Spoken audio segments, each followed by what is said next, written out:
So in February of this year, I spoke about Vinland Saga and how awesome it was, but I also talked about how I loved History Channel's Vikings and The Last Kingdom. For me, these three titles have really sparked an interest in Scandinavian history, especially the Viking Age from around 793 to 1066 CE. I want to talk about these three series more broadly and discuss what they share and how they differ.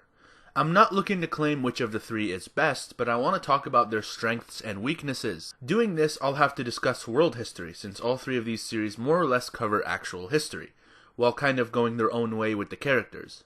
Basically, what I'm trying to say is actual human history is not a spoiler. However, I won't spoil the fate of original characters who were made up by the authors. So this video will serve as a recommendation, introduction, and comparison of these three badass works of Viking cinema. So if you haven't watched or read any of these, it's totally fine, and I hope my video can convince you to give one of these three a try. So starting with the history behind these series. In the late 700s, a few centuries after the fall of the Western Roman Empire, Europe was just about recovering from the fall of Rome, and a few well-organized and/or advanced states had actually formulated. Francia, considered the predecessor kingdom to modern France, had been doing fairly well after its expansion by Charlemagne. The Byzantine Empire, also known as the Eastern Roman Empire, had survived its Western counterpart and was relatively prosperous as well. The modern-day UK was split into several Anglo-Saxon kingdoms, the most notable of which were Wessex, Mercia, and Northumbria. Modern-day Spain was flourishing economically as a part of the Umayyad Caliphate. It is around this time that Scandinavians began to leave their homelands in large numbers to trade, settle, and most importantly for the purpose of this video, raid.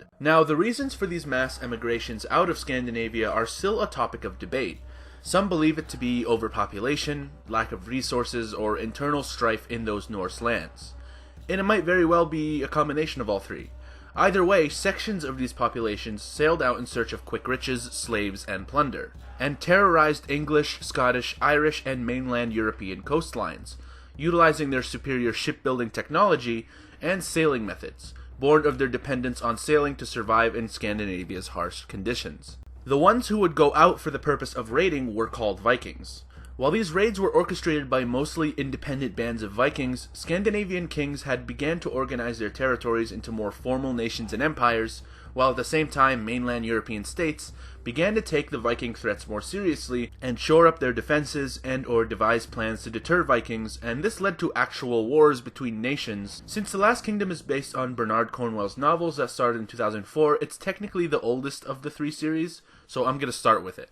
The Last Kingdom starts and takes place in around 865 CE, where the first major organized effort by Scandinavians to invade England had started. This large army of Scandinavians from Denmark, Norway, and Sweden was collectively referred to as the Great Heathen Army, and seek the subjugation of the major Anglo-Saxon kingdoms of the time. Aside from our fictional protagonist Uhtred, most of the characters in the show are based on actual historical figures who were involved in the real war between the Anglo-Saxon kingdoms and the Great Heathen Army.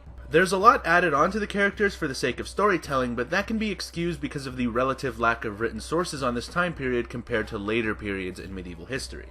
However, despite the added characterization, which admittedly can make most of the characters even more interesting, the characters and political entities all come to the same conclusions they did in real life.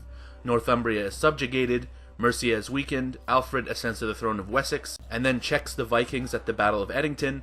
One of the major commanders of the Great Heathen Army, Guthrum, converts to Christianity, and then England is split between Anglo-Saxon lands and Scandinavian lands known as the Danelaw. Cornwell combines the real history of this time period with the fictional exploits of Uhtred, son of Uhtred, who for his own ends participates in the war between Wessex and the Great Heathen Army, and meshes them pretty well. Uhtred's exploits don't distort history and mostly conform to what happened in real life, while simultaneously giving him enough agency to be an interesting character. Now, Vinland Saga, the manga by Makoto Yukimura, which started in 2005, takes place much later, during the early to mid-1000s. By the time the story starts, Denmark had turned itself into the most powerful Scandinavian state and had Norway in its grasp, and was in the process of conquering England. This union of these three nations is known as the Great North Sea Empire.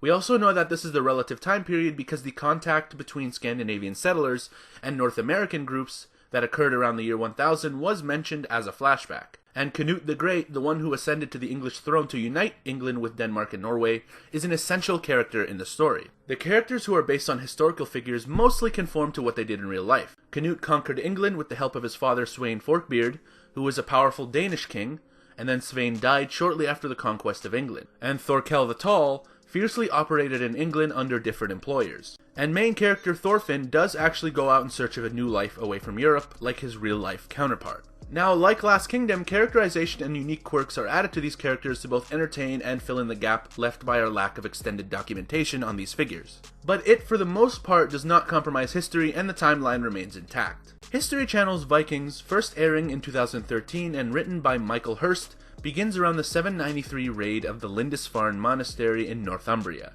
considered the raid that alerted mainland Europeans and the English to the ferocity and danger of Vikings. This event is described with horror by both contemporary and later writers, as a defenseless monastery was robbed of most of its riches, the majority of the monks slaughtered, and most of the survivors captured and taken into slavery. After some establishing of characters in the first episode, the second episode really kicks off the Viking story with its own iteration of the raid. Now, what's different about Vikings compared to the previous two series is that it condenses history into a much shorter time frame, and therefore has characters participating way out of their real time. The main character is semi-legendary Viking Ragnar Lothbrok, who is believed to have actually operated in the 9th century, but most of his life is shrouded in mystery and legend, so Hurst made an interesting decision in using that lack of knowledge to create his own take on Ragnar. Other essential characters in the story are Rollo Lothbrok, based on real-life Rollo the Walker, who actually operated in the 10th century, and Floki, who operated in the 9th century and may have not been born, or at least was very young when this raid actually took place. Now, this may on the surface seem pretty bad, especially if you're a history buff,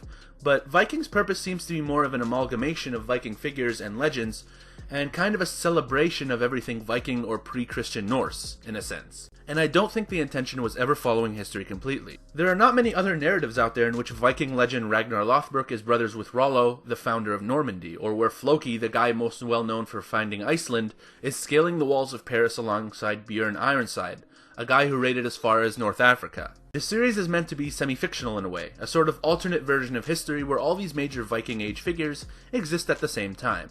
However, despite that, many of the characters and political entities, as I mentioned before, come to the same conclusion, only in a shorter time frame than in real life or in the previous two series. Northumbria is subjugated, Paris is sacked, Ragnar dies in the Pit of Snakes, the great heathen army invades, King Aela is given a blood eagle execution, Alfred ascends to the throne of Wessex, Rollo founds Normandy, and Floki reaches Iceland.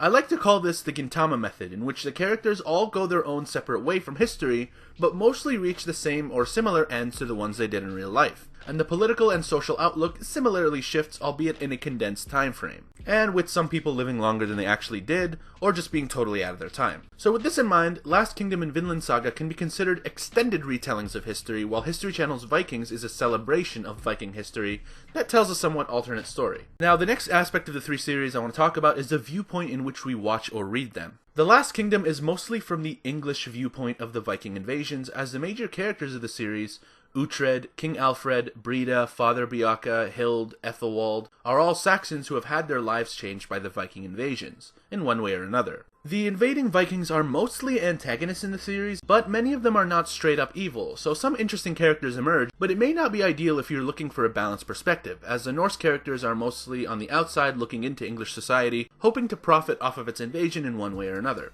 If you're looking for a more Norse-centric perspective, Vinland Saga has your back.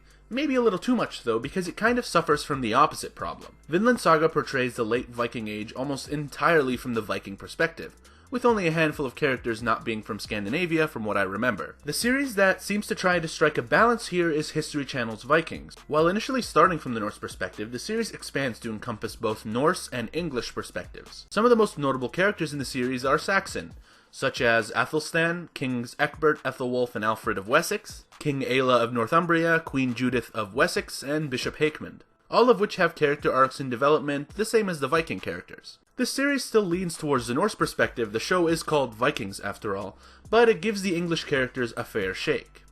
The same can't be said for the Franks or the Spaniards, who both saw raids into their countries during the course of the show, but no significant recurring characters came out of them, so it definitely isn't perfect. Now, the next thing I want to talk about, I suppose, is realism.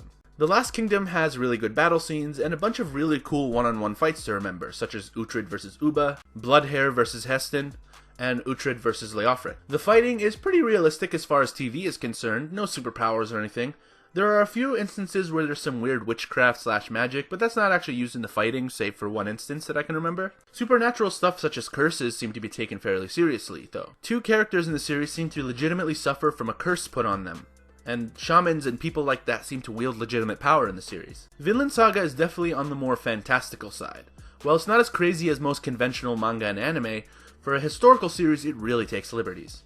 Personally, I love this. As a fan of battle shonen anime and manga, I love super exaggerated fights with people being sent flying and having superhuman strength and ability.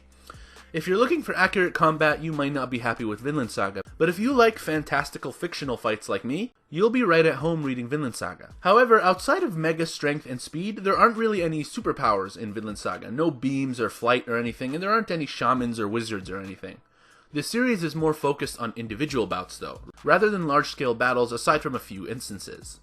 So it just depends on what you like more in a series, one-on-one fights or large-scale battle/war scenes. Vikings is mostly just as realistic as Last Kingdom in regards to battles, although it doesn't have as many notable one-on-one fights to boast as the other two. But it more than makes up for that with its amazing sense of danger and tension, especially in the raiding parts. Their portrayal of the Lindisfarne raid was insane enough, but I'll never forget the scene in Vikings where the crew returned to Northumbria the second time, only to be met by Northumbrian soldiers. A communication issue ensues with their language barrier, and Ragnar, who learned some Old English beforehand, has to translate between them. Both sides are untrusting, on edge, waiting for the other to strike and urging their respective commanders to take action. When things finally calm down and Ragnar seems set to agree to meet with King Aela, one moment of miscommunication in which Floki mistook a peace offering for a surrender led all hell to break loose. The Northumbrian soldiers were dispatched and the Vikings continued their raid inland to terrorize the towns. Outside of raids, as I mentioned, battle scenes are done pretty well, like Last Kingdom. And finally, characters. Now, I can't delve too deep into this aspect without spoiling, so I'll keep it fairly brief. Last Kingdom does pretty well with its characters. There are quite a few characters, but Cornwall always seemed to have a direction he wanted to go with them, and no character really overstayed their welcome or lost purpose. Development is pretty good for most major characters, and there aren't any major diversions outside the main story that overstayed their welcome.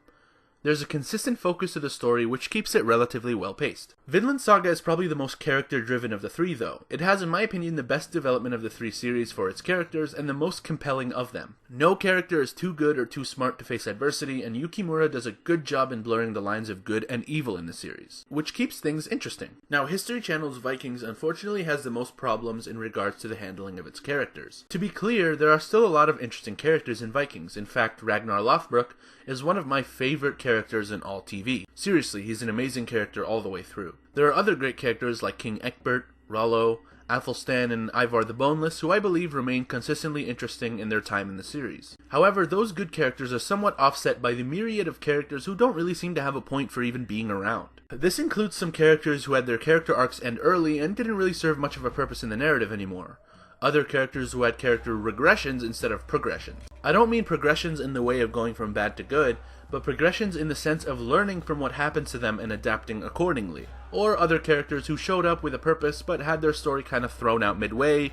I don't want this to discourage one from watching the series though. There are still lots of other positive aspects to take note of, such as great battle and raiding scenes, awesome set pieces, a good amount of utilization of Old English and Old Norse, and lots of amazing performances, like Travis Fimmel as Ragnar, Alex Ho Anderson as Ivar, Catherine Winnick as Lagatha, Gustav Skarsgård as Floki, Jenny Jocks as Judith, and Linus Roach as Egbert. Now earlier I talked about realism but didn't include historical accuracy. And the reason for that is while I love studying the history of this time period, I'm still in the process of learning myself, so I can't really say for certain what is and isn't accurate. And there are other aspects that are not my field of study at all, such as weaponry, clothing, military tactics, linguistics, architecture, which are all way out of my league, and I wouldn't be able to tell you the accuracy of these aspects if my life depended on it. What I do know for certain is that these series are making a legitimate effort to give a good portrayal to the Viking Age, capturing the complexity and multi-layered reasons for these conflicts happening. What I feel like is the most blatant betrayal of historical accuracy is simplifying an era and making it black and white, or simply conforming to stereotypes for easy entertainment. If these series took those easy routes, the Vikings would all be big men with horned helmets, all being bloodthirsty and uncivilized with no women in sight, while the civilized Christian men fought them off, ignoring the fact that many Norsemen didn't come as raiders, and many once Vikings converted to Christianity and or settled peacefully around Europe. Or in the opposite extreme, the series would ignore the brutal realities of these conflicts and time periods, such as mass destruction, religious intolerance, destroying of information, rape, pillage, and unnecessary killing, which was unfortunately common in the warfare of the time and still is today, all in favor of making the Vikings look cool or appealing to a broad audience. So with that in mind, I end the video.